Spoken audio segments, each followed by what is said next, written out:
পাহাড়প্রেমী ভ্রমণার্থীদের জন্য একটি সুখবর।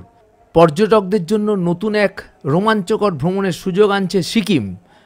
আগামী অক্টোবর মাস থেকে ভারত চীন সামরিক সংঘর্ষের স্মৃতিবিজড়িত চুম্বি উপত্যকার চোলা গিরিপথ ও ডোকলামের প্রবেশদ্বার সাধারণ ভ্রমণার্থীদের জন্য খুলে দেওয়ার সিদ্ধান্ত নিয়েছে ভারতের প্রতিরক্ষা মন্ত্রক। 2017 সালে ভারত চীন এবং ভুটানের ত্রিরাষ্ট্রীয় সীমান্তবর্তী ডোকলামে সংঘাতপূর্ণ পরিস্থিতিতে মুখোমুখি হয়েছিল ভারত ও চীনা সেনাবাহিনী। বর্তমানে রণভূমি ভ্রমণ উদ্যোগ প্রকল্পের অধীনে এই স্থানকে আনা হচ্ছে। সিকিম সরকার এই স্থানে ভ্রমণের নানা ব্যবস্থা নেওয়ার কাজ শুরু করে দিয়েছে।